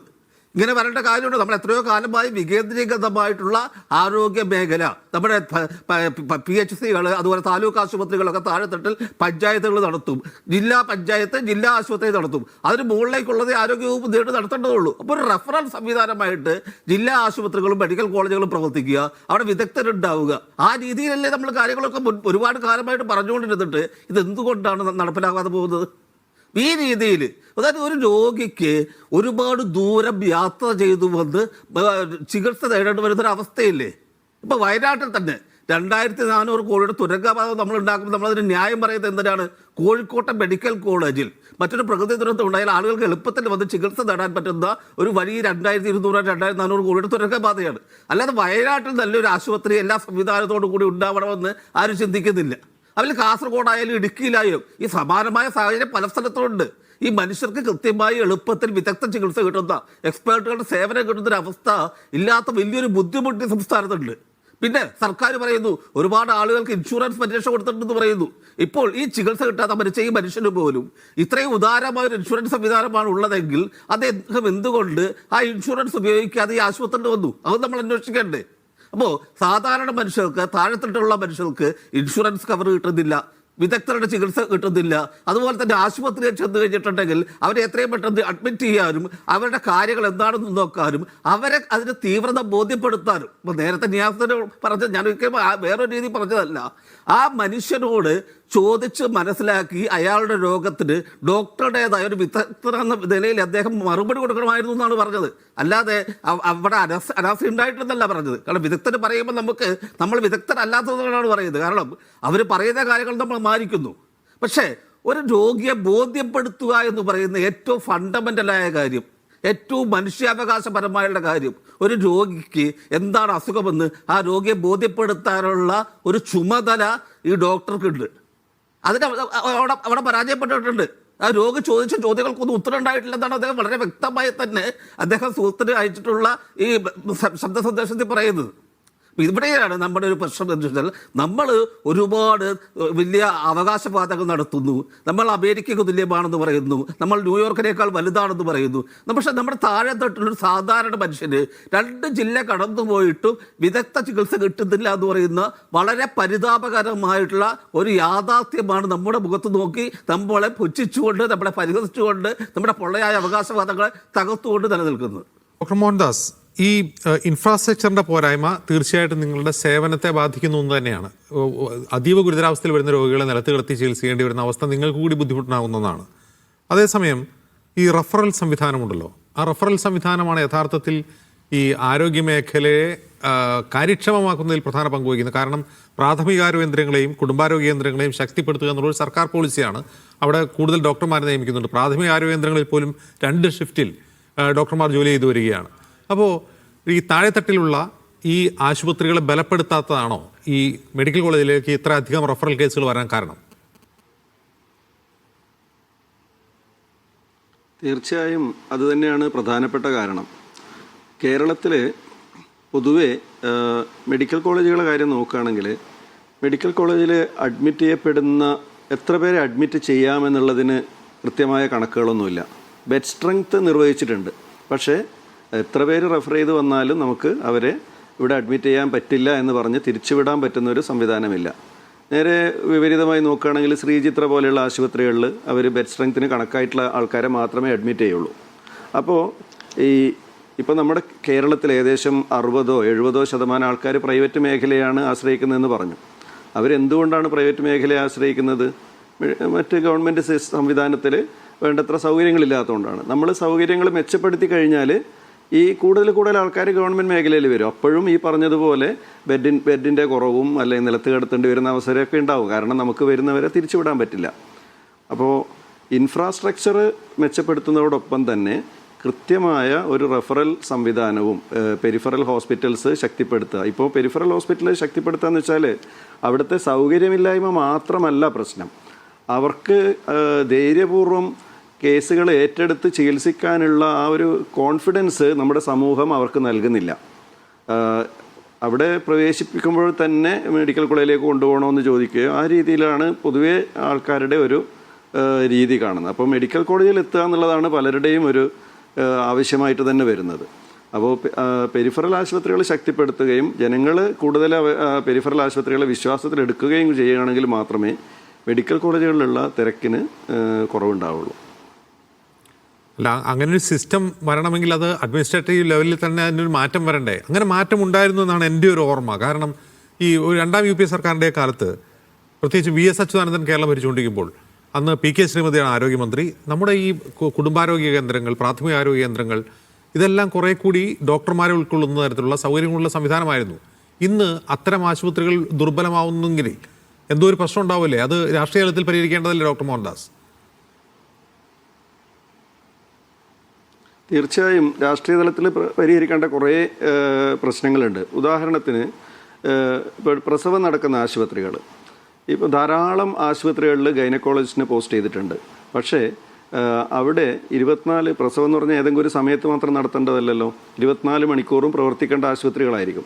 അപ്പോൾ അങ്ങനെയുള്ള സ്ഥലത്ത് ആവശ്യത്തിന് ഗൈനക്കോളജിസ്റ്റും ആവശ്യത്തിന് പീഡിയാട്രീഷ്യനും ആവശ്യത്തിന് അനസ്തീഷ്യയുടെ സ്പെഷ്യലിസ്റ്റും ഒക്കെ ഉണ്ടെങ്കിൽ മാത്രമേ അത്തരം സെൻറ്ററുകൾ നടന്നു പോകുള്ളൂ.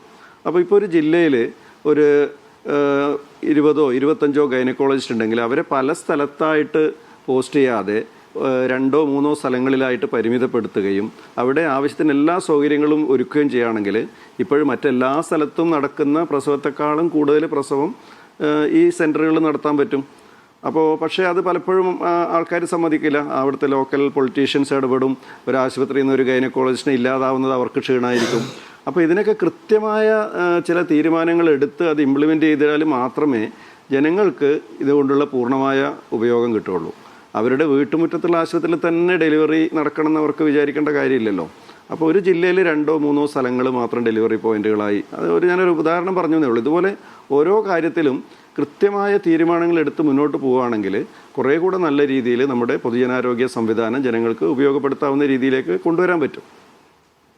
ശരി, നിയാസ്, ഇവിടെ ഒരു ഘട്ടത്തിൽ കേരളം വളരെ മികച്ചതായിരുന്നു എന്ന ഖ്യാതി നേടിയിട്ടുണ്ട്.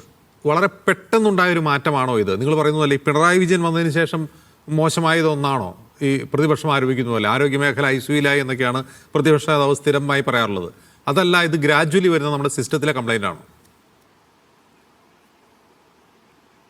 നമുക്ക് കേരളത്തിലെ ആരോഗ്യ വകുപ്പ്, ഞാൻ നേരത്തെ പറഞ്ഞു, ആരോഗ്യ വകുപ്പ് കേരളം ഉണ്ടാവുന്നതിന് മുമ്പ് തന്നെ കേരളത്തിലെ ആരോഗ്യ മേഖലയിൽ വലിയ മാറ്റമുണ്ടായിരുന്നു, വലിയ പുരോഗതി ഉണ്ടായിരുന്നു എന്നുള്ളത് യാഥാർത്ഥ്യമാണ്. അത് ആർക്കും നിഷേധിക്കാൻ കഴിയില്ല. ജനാധിപത്യ സർക്കാരുകൾ വരുന്നതിന് മുമ്പ് തന്നെ തിരുവിതാംകൂർ രാജവംശം തന്നെ ശ്രീധര തിരുനാളിന്റെ ഒക്കെ കാലത്ത് തന്നെ വലിയ രീതിയിലുള്ള ആരോഗ്യ പരിപാലന പദ്ധതികൾ ആരംഭിക്കുകയും നടപ്പിലാക്കുകയും ചെയ്തിട്ടുണ്ട്. അതിനുശേഷം വന്ന കാലങ്ങളെ സർക്കാരുകൾ ജനസംഖ്യ വരുന്നുണ്ട്, ജനങ്ങളുടെ എണ്ണം കൂടുന്നുണ്ട്, രോഗങ്ങളുടെ വർധന ഉണ്ടാവുന്നുണ്ട്, രോഗികളുടെ എണ്ണത്തിൽ വലിയ രീതിയിലുള്ള മാറ്റങ്ങൾ ഉണ്ടാവുന്നുണ്ട്. അപ്പൊ ഇതൊക്കെ കണക്കിലെടുത്ത് കാലാകാലങ്ങളിൽ വലിയ രീതിയിലുള്ള മുന്നൊരുക്കം നടത്തണം. നാളെയെ കുറിച്ച് ആലോചിച്ച് ഇന്ന് നടപടി തുടങ്ങി നാളേക്ക് അത് പരിഹരിക്കാൻ കഴിയുന്ന നേതൃത്വമാണ് ഒരു യഥാർത്ഥ ഗവൺമെന്റിന് നേതൃത്വം കൊടുക്കേണ്ട ദിശാബോധമുള്ളവർ ചെയ്യേണ്ടത്. അങ്ങനെ ചെയ്യാത്തതിന്റെ ഉത്തരവാദിത്തമാണ് ഇപ്പൊ ഇവിടെയുള്ളത്. ഇപ്പൊ ഉമ്മൻചാണ്ടി സർക്കാർ 5 സർക്കാരുകൾ 50 കൊല്ലത്തിനിടയിൽ 5 മെഡിക്കൽ കോളേജുകൾ മാത്രമുള്ളത് 14 മെഡിക്കൽ കോളേജ് എടുക്കാൻ തീരുമാനിച്ചുവെങ്കിൽ ആ തീരുമാനം കേരളത്തിന്റെ നാളെയെ കുറിച്ച് ഉള്ള കണക്കൂട്ടൽ അടിസ്ഥാനത്തിലാണ്. അപ്പൊ ആ മെഡിക്കൽ കോളേജുകളെ യഥാർത്ഥത്തിലുള്ള സംവിധാനങ്ങൾ ഉണ്ടാക്കിയെടുക്കേണ്ട ഉത്തരവാദിത്തം വരുന്ന ഗവൺമെന്റുകളാണ്. ഇപ്പൊ ഈ വർഷത്തെ രോഗത്തിന്റെ അവസ്ഥയല്ല അടുത്ത വർഷം, ഈ വർഷത്തെ രോഗികളുടെ എണ്ണമല്ല അടുത്ത വർഷം ഉണ്ടാകുന്നത്. അപ്പൊ അത് മുൻകൂട്ടി കണ്ട് ജനസംഖ്യ ഉയരുന്നതിനനുസരിച്ച് രോഗങ്ങൾ ഉണ്ടാകുമെന്നും രോഗങ്ങൾക്കനുസരിച്ച് ആശുപത്രികൾ അല്ലെങ്കിൽ സംവിധാനങ്ങൾ ഉണ്ടാക്കിയെടുക്കേണ്ട ഉത്തരവാദിത്തമുണ്ട്. റഫറൽ സംവിധാനം നല്ല നിലയിൽ മുന്നോട്ട് പോയതല്ലേ? എന്തേ സംഭവിച്ചത്? ആരോഗ്യ രംഗങ്ങളിൽ ആവശ്യമായ ക്രമീകരണങ്ങൾ ഉണ്ടാക്കുവാൻ, വേണ്ട പണം കൊടുക്കുവാൻ, വേണ്ട മരുന്നുകൾ, ആശുപത്രികളെ ഡോക്ടർമാരെ നിയമിക്കുവാനുള്ള അനുമതികൾ എന്തേ സർക്കാരിന്റെ ഭാഗത്തുണ്ടായത്? ഞാൻ അന്ന് ചോദിച്ച ചോദ്യം പ്രസക്തമാണ്. 1ാം പിണറായി സർക്കാരിന്റെ കാലത്ത് ലോകത്തെ ഏറ്റവും നല്ല ആരോഗ്യ കേരളമാണെന്ന് പറഞ്ഞുകൊണ്ട് PR നടത്തിയവരാണല്ലോ ഇവർ. എന്തേ ആ 5 കൊല്ലം കഴിഞ്ഞ് അടുത്ത കൊല്ലം 5 കൊല്ലം മുമ്പേക്ക് അങ്ങ് മുച്ചൂടം താഴേക്ക് പോയത്? എന്തായിരുന്നു കാരണം? അപ്പോ ഇതെല്ലാം ഗിമ്മിക്കുകളായിരുന്നു, ഇതെല്ലാം പൊള്ളയായ വാഗ്ദത്തങ്ങളായിരുന്നു എന്ന് ഞാൻ പറഞ്ഞല്ലോ. മോഹൻദാസ് ഡോക്ടർ അടക്കം പറഞ്ഞല്ലോ. അദ്ദേഹം അദ്ദേഹത്തിന്റെ സംഘടന പോലും ഇന്ന് സമരത്തിലേക്ക് പോകേണ്ട സാഹചര്യം ഉണ്ടായിരിക്കുന്നു. ഒരു കാര്യം പറയാം, ഒരു ഡോക്ടർക്ക് നോക്കാൻ കഴിയുന്ന രോഗികളുടെ എണ്ണം നമുക്ക് എല്ലാവർക്കും അറിയാം. എന്നാൽ 5 ഇരട്ടിയിലേറെ രോഗികളെ നോക്കേണ്ട ഒരു രോഗിയുടെ അവസ്ഥ, 5 ഇരട്ടിയിലേറെ രോഗികളെ നോക്കേണ്ട ഒരു നഴ്സിന്റെ അവസ്ഥ, 5 ഇരട്ടിയിലേറെ നോക്കുന്ന ഒരു എക്സ്റേ ടെക്നീഷ്യന്റെ അവസ്ഥ, ഈ അവസ്ഥയ്ക്ക് പരിഹാരം ഉണ്ടാക്കണമെങ്കിൽ സർക്കാർ സിസ്റ്റത്തിന് തകരാറെന്ന് പറഞ്ഞിരിക്കുകയല്ലല്ലോ വേണ്ടത്. കാലങ്ങളായി വരാനിരിക്കുന്ന നാളുകളിലെ ആവശ്യങ്ങൾ ഉണ്ടാക്കിയെടുത്തുകൊണ്ട് മുന്നോട്ട് പോകാൻ കഴിയണം. അവർക്ക് വേണ്ട മരുന്നുകൾ, അവർക്ക് വേണ്ട ഉപകരണങ്ങൾക്ക് വേണ്ട ഉപകരണ സംവിധാനങ്ങൾ, പരിപാലന സംവിധാനങ്ങൾ, ഇവയൊക്കെ ഉണ്ടാക്കിയെടുക്കൽ ഒരു സർക്കാർ, ജനാധിപത്യ സർക്കാരിന്റെ നേട്ടമാണ്. ഇപ്പൊ ഇവിടെ എന്താ സംഭവിക്കുന്നത്? വർദ്ധിച്ചു വരുന്ന അപകടങ്ങൾ, വർദ്ധിച്ചു വരുന്ന രീതിയിലുള്ള പോരായ്മകൾ, വീഴ്ചകൾ, ഇത് കാരണം സർക്കാർ ആശുപത്രിയിലേക്ക് ജനങ്ങൾക്ക് പോകാനുള്ള വിശ്വാസക്കുറവുണ്ടായി. നേട്ടമാർക്കാണ്? പാവപ്പെട്ടവൻ വീണ്ടും കയ്യിൽ കടം വാങ്ങി ഉള്ളതെല്ലാം വിറ്റുപെറുക്കി സ്വകാര്യ മേഖലയിലേക്ക് പോവുകയും സ്വകാര്യ മേഖല തഴച്ചു വളരുന്ന അവസ്ഥയിലേക്ക് കേരളം കൊണ്ടുപോവുകയും ചെയ്യുന്നു. ഇതുകൊണ്ട് കേരളത്തിലെ ജനങ്ങൾ വീണ്ടും പട്ടിണിയിൽ നിന്നും പട്ടിണിയിലേക്ക് പോകുന്ന അവസ്ഥ ഉണ്ടാകുന്നു. ഇവയ്ക്ക് പരിഹാരം ഉണ്ടാക്കണമെന്നാണ് ഞങ്ങൾ പറയുന്നത്. അല്ലാതെ ICU ആയത് ഞങ്ങൾ കാരണമല്ല. അങ്ങനെയാണെങ്കിൽ ഇതിനു മുമ്പ് ഉമ്മൻചാണ്ടി സർക്കാരിന്റെ കാലത്ത് ഞങ്ങൾ വികസനം കൊണ്ടുവന്നല്ലോ, അത് ആ നേരത്ത് മുന്നോട്ട് കൊണ്ടുവന്നല്ലോ. അന്ന് ഇതുപോലെ മെഡിക്കൽ കോളേജുകളിൽ ഉപകരണങ്ങൾ വിതരണം ചെയ്യുന്ന ആളുകൾ ആരും വിതരണം നിർത്തിയില്ലല്ലോ. മരുന്നുകൾ കൊടുക്കുന്ന വിതരണങ്ങൾ നിർത്തിയില്ലല്ലോ. അവിടെ ആവശ്യമായ രോഗികൾക്ക് നോക്കുവാൻ പ്രാഥമിക ആരോഗ്യ കേന്ദ്രങ്ങളിൽ ഡോക്ടർമാർ ഉണ്ടായിരുന്നുവല്ലോ. അവിടെ മെഡിക്കൽ ഉപകരണങ്ങൾ പ്രവർത്തനക്ഷമമായിരുന്നല്ലോ. അപ്പോ ഇതെല്ലാം പെട്ടെന്നൊരു സുപ്രഭാതത്തിൽ കുഴപ്പമില്ല. ഒന്ന്, സ്വകാര്യ മേഖലയെ പരിപോഷിക്കുന്നതിന് വേണ്ടിയുള്ള കുറ്റകരമായ അനാസ്ഥ ഉണ്ടാക്കി കൃത്രിമമായ രീതിയിൽ മുന്നോട്ട് കൊണ്ടുപോകുന്നു. സംശയിക്കുന്ന രീതിയിലുള്ള പ്രവർത്തനങ്ങളാണ് ആരോഗ്യ വകുപ്പ് മുന്നോട്ട് കൊണ്ടുപോകുന്നത്. അതോടൊപ്പം തന്നെ ആരോഗ്യ വകുപ്പ് മന്ത്രിയുടെ അങ്ങേ പോലെയുള്ള ഒരു മാധ്യമ പ്രവർത്തകയായിരുന്നു അദ്ദേഹം. അവരുടെ ഓരോ പ്രസ്താവനയും പ്രതിരോധാത്മകമാണ്. അവിടെ വേണ്ടത് എന്താണ്? പരിഹാരാത്മകമായി ആണ് അവർ മുന്നോട്ട് പോകേണ്ടത്. അവരുടെ ഓരോ സ്റ്റേറ്റ്മെന്റും നടപടികളും പത്രസമ്മേളനങ്ങളും ഇത് പ്രതിരോധാത്മകമാക്കി മുന്നോട്ട് പോവുകയാണ്. അവിടെയാണ് ഞാൻ പറഞ്ഞത്, ഇവിടെ മറവിയുടെ ഒരു സംവിധാനമായി ഇത് മാറിക്കൊണ്ടിരിക്കുന്നു. ഓരോ അന്വേഷണത്തിലും അവ വിശ്വാസ്യത ഉണ്ടാക്കിയെടുക്കാൻ അവർ കഴിയുന്നില്ല. ഓരോ അന്വേഷണത്തിലെ കുറ്റവാളികൾക്കെതിരെ കർശന നടപടി സ്വീകരിച്ചിരുന്നെങ്കിൽ ഇനി ഒരു വലിയ രീതിയിലുള്ള ഒരു ശ്രദ്ധ ആ വിവിധ മേഖലകളിൽ ഉണ്ടാകും. പൊതുജന വിശ്വാസം നഷ്ടപ്പെടുന്ന രീതിയിലുള്ള പ്രവർത്തനമാണ് ആരോഗ്യ മേഖല നടത്തിക്കൊണ്ടുപോകുന്നത്. ഇവിടെ എനിക്ക് നിങ്ങളോട് സൂചിപ്പിക്കാനുള്ളത്, ഏകോപനമില്ലാതെ മുന്നോട്ട് പോകുന്നതുകൊണ്ടാണ് സ്റ്റാഫ് നിയമനങ്ങളിൽ, ഉപകരണ പരിപാലനങ്ങളിൽ, മരുന്ന് വിതരണങ്ങളിൽ ഒക്കെ മുന്നോട്ട് കൊണ്ടുപോകുന്നത്. ആരോഗ്യ കേരളം, ആരോഗ്യ മിഷൻ പദ്ധതിക്ക് വേണ്ടി PR ചെലവഴിക്കുന്ന പണത്തിന്റെ ഒരു 10-1 മെഡിക്കൽ കോളേജിൽ മരുന്ന് കൊടുക്കുവാൻ, ഇതുപോലെയുള്ള സൗകര്യങ്ങൾ ഉണ്ടാക്കിയെടുക്കുവാൻ ചെയ്തിരുന്നുവെങ്കിൽ അത് നിങ്ങൾ വേറൊന്നും കൂടി ചെയ്യാം. പൊതുജനങ്ങളുടെ പങ്കാളിത്തത്തോടു കൂടി നടപ്പിലാക്കാമല്ലോ. എത്ര സ്ഥലങ്ങളിൽ, എന്റെ നാട്ടിലൊക്കെ എത്ര സ്ഥലങ്ങളിൽ പൊതുജന സംവിധാനത്തോടു കൂടി പാവപ്പെട്ട ആളുകൾക്ക് ഈ ഡയാലിസിസ് സംവിധാനം ഉണ്ടാക്കുന്നുണ്ടല്ലോ. അതുപോലെ ഇതുപോലെയുള്ള ആധുനികമായ സംവിധാനങ്ങൾ പാവപ്പെട്ടവർക്ക് കൊടുക്കുവാൻ കഴിയുന്ന സംവിധാനം ഉണ്ടാക്കുവാൻ സർക്കാരിന് എന്താണ് തടസ്സമുള്ളത്? സർക്കാരിന് എന്താണ് മുന്നോട്ട് പോകണമെങ്കിൽ? കിഫ്ബി പദ്ധതിയൊക്കെയായി ഇന്ന് രാജ്യം മുഴുവനും വലിയ രീതിയിൽ ഖ്യാതി പറഞ്ഞു നടക്കുന്നുണ്ടല്ലോ. ആ പദ്ധതി കിഫ്ബിയുടെ പേരിൽ കേരളത്തിലെ ആരോഗ്യ മേഖലകളിൽ നൂതനമായ സംവിധാനങ്ങൾ ഉണ്ടാക്കിക്കൂടെ? അങ്ങനെ ഉണ്ടാക്കുവാൻ ആരാണ് തടസ്സം പറയുന്നത്? ആർക്കാണ് തടസ്സമുള്ളത്? അപ്പൊ ഇതൊന്നും പാവപ്പെട്ടവന്റെ പാർട്ടി അല്ലെങ്കിൽ അധ്വാനിക്കുന്നവരുടെ പാർട്ടി എന്ന് പറയുന്ന കമ്മ്യൂണിസ്റ്റ് പാർട്ടിക്ക് ഇതൊന്നും പ്രയോറിറ്റി കൊടുക്കേണ്ട വിഷയങ്ങളായി അവർക്ക് തോന്നുന്നില്ല. ഞാൻ പറയുന്നത് ഏറ്റവും പ്രധാനം നമുക്ക് പട്ടിണി മാറ്റലാണ്, രണ്ടാമത് ആരോഗ്യമാണ്, മൂന്നാമത് വിദ്യാഭ്യാസമാണ്, നാലാമത് പാർപ്പിടമാണ്, അഞ്ചാമത് വ്യവസായമാണ്, ആറാമത് ആളുകളുടെ ജീവിത നിലവാരങ്ങളെ ഉയർച്ചയും സാംസ്കാരിക മേഖലയുമാണ്.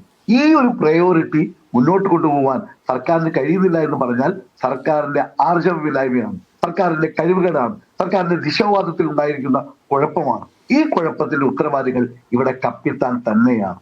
ആശയ ദാരിദ്ര്യമുള്ള, നടപ്പിലാക്കുവാൻ ഇച്ഛാശക്തി ഇല്ലാത്ത ഒരു സംവിധാനമായി ആരോഗ്യവകുപ്പും കേരള ഗവൺമെന്റിലും മാറിയിരിക്കുന്നു.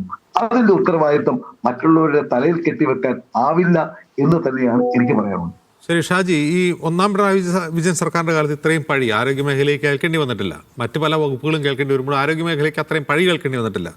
അപ്പോൾ ഒരു സർക്കാരിന്റെ സിസ്റ്റം ഒരു മന്ത്രി മാറുമ്പോൾ എങ്ങനെയാണ് മാറുന്നത്? അത് മന്ത്രിയുടെ കുഴപ്പമാണെന്ന് വ്യാഖ്യാനിക്കാൻ കഴിയുമോ?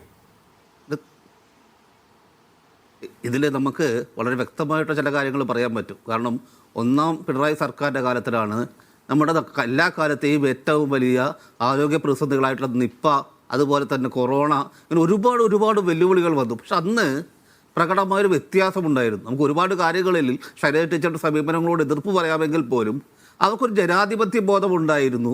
മന്ത്രിയെ മാധ്യമപ്രവർത്തകർ വിളിച്ചാൽ കിട്ടുമായിരുന്നു. മാധ്യമപ്രവർത്തകരോട് പൊതുസമൂഹത്തോട് കാര്യങ്ങൾ തുറന്നു പറയുന്നതിൽ അവരൊരു മാതൃകയുമായിരുന്നു. അത് നിഷേധിക്കാൻ പറ്റുന്നൊരു കാര്യമല്ല. പക്ഷേ ഇപ്പം ഈ മന്ത്രി മാറി രണ്ടാമത്തെ പിണറായി സർക്കാരിലേക്ക് വന്നു കഴിയുമ്പോൾ മാധ്യമങ്ങളുമായിട്ടുള്ള സർക്കാരിൻ്റെ ഒരു ആശയവിനിമയം നിൽക്കുന്നത് മന്ത്രിയുടെ തലത്തിൽ മാത്രമല്ല, ഈ വകുപ്പുമായി ബന്ധപ്പെട്ട ഉദ്യോഗസ്ഥരാരും മാധ്യമങ്ങളെ കാണുകയോ മാധ്യമങ്ങളോട് സംസാരിക്കുകയോ ചെയ്യുന്നില്ല. ഒപ്പം തന്നെ ഡോക്ടർമാരുടെ മുകളിലൊരു വിലക്കുണ്ട്. കാരണം മുമ്പൊക്കെ ഒരുപാട് ഡോക്ടർമാർ മാധ്യമങ്ങളോട് പോരായ്മകൾ ചൂണ്ടിക്കാണിക്കുകയും മാധ്യമങ്ങളോട് പുറത്തു വരികയും സർക്കാർ ആ വാർത്തകൾ കണ്ട് തിരുത്തുകയും ചെയ്തിരുന്ന സ്ഥാനത്ത് അത്തരത്തിലുള്ള സമീപനമെല്ലാം ഇല്ലാണ്ടാകുന്നു. മാധ്യമങ്ങളെ ആരോഗ്യ മേഖലയിൽ കയറി നിർഭയമായി റിപ്പോർട്ട് ചെയ്യാൻ അനുവദിക്കാത്തത് പോലുമായിട്ടുള്ള ഒരു സാഹചര്യം ഇന്നിവിടെ ഉണ്ട്. ഇത് നമ്മുടെ ജനാധിപത്യത്തിന് കേട്ടുകേൾവിയില്ലാത്തൊരു സമീപനമായിട്ടാണ് കഴിഞ്ഞ കുറേ കാലമായിട്ട് ഇവിടെ തുടർന്നുകൊണ്ടിരിക്കുന്നത്. അപ്പോൾ ആരോടും അക്കൗണ്ടബിൾ അല്ല.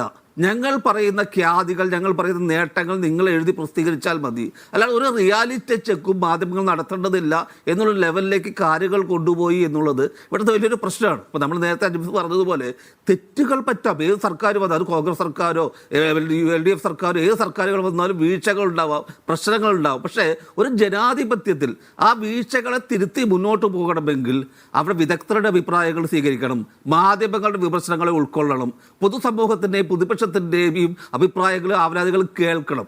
ഇതൊന്നും കേൾക്കാതെ ഇതൊന്നും ഞങ്ങൾക്ക് ബാധകമല്ല, ഞങ്ങൾ ആരോട് റിപ്പോർട്ട് ചോദിച്ചിട്ടുണ്ട്, ആ റിപ്പോർട്ട് വരുമ്പോൾ ഞങ്ങൾ തിരുത്തിക്കോളാം എന്ന് പറഞ്ഞ് ഒഴിഞ്ഞു മാറുമ്പോൾ, കാരണം ഓരോ ദുരന്തം ഉണ്ടാകുമ്പോഴും മന്ത്രി പറയുന്നത് റിപ്പോർട്ട് ചോദിച്ചിട്ടുണ്ട്, തീർച്ചയായിട്ടും നടപടി ഉണ്ടാകും, ഞങ്ങൾ തിരുത്തും. ഒന്നും തിരുത്താത്തത് കൊണ്ടാണ് ഓരോ മാസങ്ങൾ കഴിയുന്നതോറും കാര്യങ്ങൾ കൂടുതൽ സങ്കീർണമാവുന്നു, പരിഹാരങ്ങളില്ലാണ്ടായി പോകുന്നു. അപ്പം ഇവിടെയാണ് കുറേ കൂടി ഒരു ജനാധിപത്യപരമായ സമീപനം, ഒരു ഉൾക്കൊള്ളലിൻ്റെതായ സമീപനം. കാരണം മനുഷ്യരുടെ ആരോഗ്യമാണ്, സാധാരണ മനുഷ്യരുടെ ആരോഗ്യമാണ്. അപ്പോൾ ഇവിടെ കുറച്ചുകൂടി മന്ത്രി ഒന്ന് കേൾക്കാൻ തയ്യാറായാൽ, കുറച്ചുകൂടി വിമർശനങ്ങളോട് ഒരു സഹിഷ്ണുതാപരമായ സമീപനം സ്വീകരിച്ചാൽ, കുറച്ചുകൂടി ഇത് വിമർശിക്കുന്ന ആളുകളോട് ഇതിന് വ്യക്തിഗതമായ വിമർശനമോ രാഷ്ട്രീയമായ വിമർശനമോ സർക്കാരിനെ തള്ളിയിടാനുള്ള പദ്ധതിയൊന്നും അല്ല എന്നുള്ള തിരിച്ചറിവ് ഉണ്ടായാൽ കുറെ കൂടി മാറ്റങ്ങൾ ഉണ്ടാവും. കാരണം എല്ലാ കാലത്തും കേരളത്തിൻ്റെ ആരോഗ്യ മേഖലയെ നിലനിർത്തിയിട്ടുള്ളത് വളരെ സുസ്ഥിരമായുള്ള കൺസ്ട്രക്റ്റീവായ വിമർശനമാണ്. ഒരുപാട് ആരോഗ്യ പ്രവർത്തകർ കേരളത്തിൽ ഉണ്ടായിട്ടുണ്ട്, ആരോഗ്യ മേഖലയിൽ വിദഗ്ധന്മാരുണ്ടായിട്ടുണ്ട്, ആരോഗ്യത്തെക്കുറിച്ച് വളരെ കൃത്യമായി റിപ്പോർട്ട് ചെയ്ത മാധ്യമ പ്രവർത്തകരുണ്ടായിട്ടുണ്ട്. ഇവരൊക്കെ ചോദിച്ച നിശിതവും വളരെ വിമർശനാത്മകവുമായുള്ള ചോദ്യങ്ങളും ആ ചോദ്യങ്ങൾക്ക് മന്ത്രിമാരും അധികാരികളും കൂടുതൽ മറുപടികളും തന്നെയാണ് ഒരുപാട് തിരുത്തലുകൾ ഉണ്ടാക്കിയിട്ടുള്ളത്. നമ്മൾ പണ്ട് ഓർമ്മയില്ലേ, ഒരു 9ാം വാർഡിൽ ഇതേ തിരുവനന്തപുരം മെഡിക്കൽ കോളേജിൽ ഉണ്ടായ ഒരു ദുരന്തത്തിൻ്റെ ഒരു അവസ്ഥ ഒരു മാധ്യമം പുറത്തു കൊണ്ടുവന്നപ്പോൾ അത് വലിയ ചർച്ചയാവുകയും അതിൻ്റെ മുകളിൽ കേരളത്തിൽ തിരുവനന്തപുരം മെഡിക്കൽ കോളേജിൽ മാത്രമല്ല എല്ലാ മെഡിക്കൽ കോളേജുകളിലും അടിസ്ഥാന സൗകര്യങ്ങളുടെ കാര്യത്തിൽ വലിയ ഗുണപരമായുള്ള മാറ്റങ്ങൾ സംഭവിച്ചിട്ടുണ്ട്. ഇതിനൊരു വലിയൊരു പ്രശ്നം എന്ന് പറയുന്നത് ഈ സ്ഥാപനങ്ങളുടെ ഉള്ളിലൊക്കെ കാറ്റും വെളിച്ചവും കടന്നു. ഇതിനുള്ളിലേക്ക് മാധ്യമപ്രവർത്തകരും പൊതുപ്രവർത്തകരും സാമൂഹ്യ പ്രവർത്തകരും ഒക്കെ കടന്നു ചെന്നാൽ മാത്രമേ ഈ സിസ്റ്റത്തിൻ്റെ ഉള്ളിലുള്ള തകരാറുകൾ പുറത്തേക്ക് വരുള്ളൂ. അപ്പോൾ ഇവിടെ ആളുകളെ പേടിപ്പിച്ച് ആളുകളെ മാറ്റി നിർത്തി നിങ്ങളൊന്നും അറിയേണ്ടതില്ല, അല്ലെങ്കിൽ ഞങ്ങൾ പറഞ്ഞു തരുന്നത് മാത്രം നിങ്ങൾ ആവർത്തിച്ചാൽ മതി എന്ന് പറയുന്ന ഒരു രീതിയിലേക്ക് പോകുന്നത് ഒരു സ്വേച്ഛാധിപത്യം കൊണ്ട് നടപ്പാക്കാൻ കഴിയുന്നതോ പരിഹരിക്കാൻ കഴിയുന്നതോ അല്ല ആരോഗ്യ മേഖലയുടെ പ്രശ്നങ്ങൾ.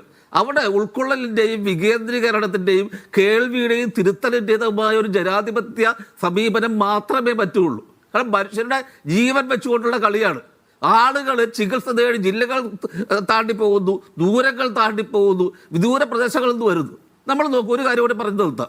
ഈ അട്ടപ്പാടിയിൽ ഒരു സൂപ്പർ സ്പെഷ്യാലിറ്റി ആശുപത്രി കൊണ്ട്, ട്രൈബൽ സൂപ്പർ സ്പെഷ്യാലിറ്റി ആശുപത്രി, എന്നിട്ടും അവിടുത്തെ രോഗികൾ ആദിവാസികളടക്കം അവർ കോയമ്പത്തൂരിലെ സർക്കാർ ആശുപത്രിയിലേക്ക് പോവുകയാണ്. കാരണം അവരോട് ചോദിച്ചാൽ അവർ പറയുന്നത് അവിടെയാകുമ്പോൾ കൂടുതൽ ജനറൽ ഡോക്ടർമാരുണ്ട്, കൂടുതൽ ഗൈനക്കോളജിസ്റ്റുകളുണ്ട്, കൂടുതൽ പീഡിയാട്രിഷ്യന്മാരുണ്ട്. കാരണം കുട്ടികളുടെ, ഗർഭിണികളുടെ, അതുപോലെ തന്നെ പൊതുവായുള്ള രോഗങ്ങളുടെ ആ ഡോക്ടർമാരെയാണ് കൂടുതൽ അവർക്ക് ആവശ്യം.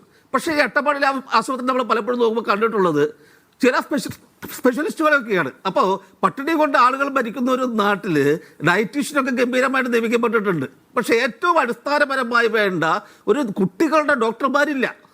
അപ്പോൾ ഈ തരത്തിൽ അപ്പോൾ ഈ വിദഗ്ധന്മാരെയൊക്കെ ഓരോ ജില്ലകളിലെയും ഓരോ പ്രദേശത്തിൻ്റെയും ആവശ്യകത നോക്കിക്കൊണ്ട് റീഡിപ്ലോയ് ചെയ്യുക. അതിൽ ഡോക്ടർമാരെ വിശ്വാസത്തിലെടുക്കണം, ഡോക്ടർമാരുടെ സംഘടനകളെ വിശ്വാസത്തിലെടുക്കണം, പൊതുസമൂഹത്തെ വിശ്വാസത്തിലെടുക്കണം. അങ്ങനെ എല്ലാവരെയും ഉൾക്കൊണ്ടുകൊണ്ട് മാത്രമേ ഇതിൽ മുന്നോട്ട് പോകാൻ പറ്റുള്ളൂ എന്നുള്ളത് വളരെ കൃത്യമായിട്ടുള്ള കാര്യമാണ്. അപ്പോൾ ഇവിടെയാണ് സർക്കാർ തുറന്ന മനസ്സോടുകൂടി ഇതിനൊന്ന് തിരുത്താൻ തയ്യാറായി മുന്നിട്ടിറങ്ങി കഴിഞ്ഞാൽ ഈ പ്രശ്നങ്ങൾ മാറും, കേരളത്തിൽ മാറ്റങ്ങൾ ഉണ്ടാവും. കാരണം മാറ്റങ്ങളില്ലാതെ പറ്റില്ലല്ലോ. ശരി, ശ്രീ മോഹൻദാസ്, ഒരു അപ്രഖ്യാപിത ഗാഗ് ഓർഡർ നിങ്ങൾ ആരോഗ്യ പ്രവർത്തകരുടെ മേൽ ഈ സർക്കാരിൻ്റെ കാലത്തുണ്ടോ? ഷാജി ആരോപിക്കുന്നത് പോലെ ഡോക്ടർമാർ ഇക്കാര്യങ്ങൾ തുറന്നു പറയാൻ ഭയക്കുന്നുണ്ടോ? ഹാരിസ് ചിറക്കിലുണ്ടായ അനുഭവങ്ങൾ തങ്ങൾക്കും ഉണ്ടാകുമെന്ന് ഡോക്ടർമാർ കരുതുന്നുണ്ടോ? അതിനു മുമ്പ് ഒരു കാര്യം പറഞ്ഞോട്ടെ, രണ്ട് കാര്യങ്ങൾ. ഒന്ന്, മെഡിക്കൽ കോളേജുകളിൽ കിടപ്പ് രോഗികൾ അല്ലെങ്കിൽ കിടത്തി ചികിത്സ വേണ്ടുന്ന രോഗികളുടെ എണ്ണം കുറഞ്ഞു എന്ന് പറയുന്നത് കേട്ടു. അത് ശരിയാണോ എന്ന് പരിശോധിക്കണം. ഞാൻ മെഡിക്കൽ കോളേജിൽ വർക്ക് ചെയ്യുന്നൊരു ഡോക്ടറാണ്. അവിടെ രോഗികളുടെ എണ്ണത്തിൽ കുറവ് വന്നതായിട്ട് ശ്രദ്ധയിൽപ്പെട്ടിട്ടില്ല.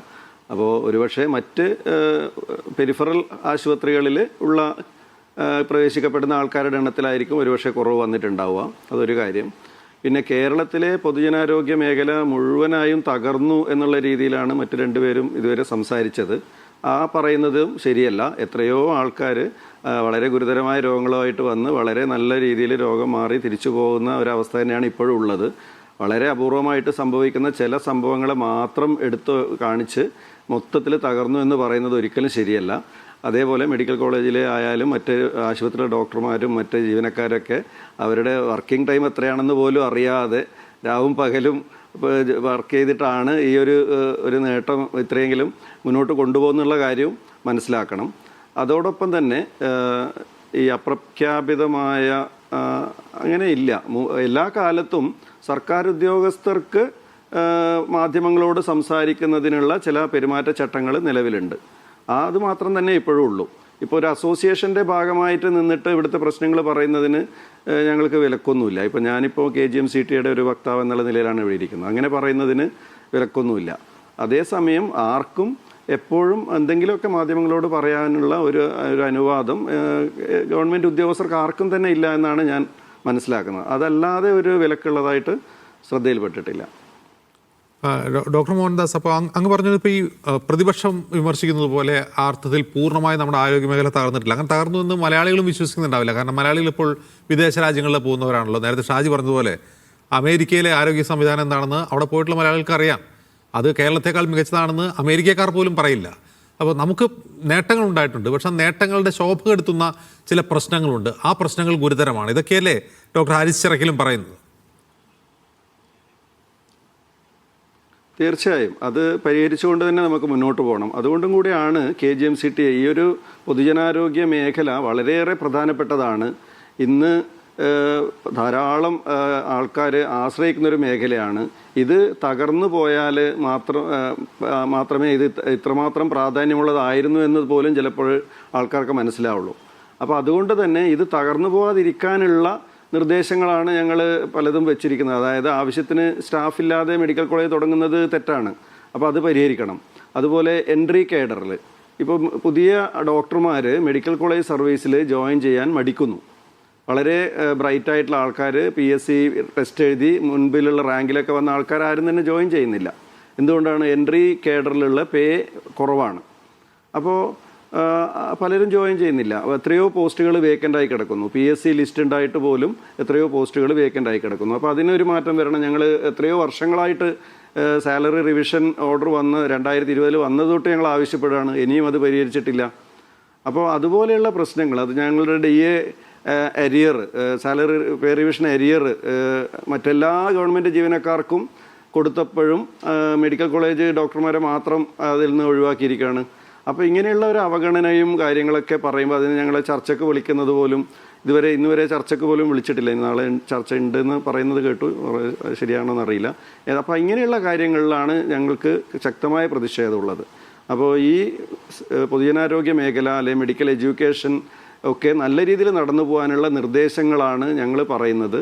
അത് ഭാവിയിൽ ഈ മേഖല തകരാതിരിക്കാനും അത് കൂടുതൽ മെച്ചപ്പെടാനുള്ള കാര്യങ്ങളാണ്. അത് ശരിയായ രീതിയിൽ ചർച്ച ചെയ്ത് വേണ്ട രീതിയിലുള്ള തീരുമാനങ്ങൾ എടുക്കേണ്ടത് ഗവൺമെന്റാണ്. അങ്ങനെ മാത്രമേ മന്ത്രി നിരന്തരം പറയുന്നത് പോലെ ഇത് സിസ്റ്റത്തിന്റെ പ്രശ്നമല്ല, സിസ്റ്റം അഡ്മിനിസ്ട്രേഷന്റെയും സിസ്റ്റം അഡ്മിനിസ്ട്രേറ്ററുടെയും പ്രശ്നമാണ്. ആ പ്രശ്നം പരിഹരിക്കേണ്ടത് ഭരണകൂടം തന്നെയാണ് എന്നാണ് വ്യക്തമാകുന്നത്. വളരെ നന്ദി ഡോക്ടർ മോഹൻദാസ്, നിയാസ്, ഷാജി.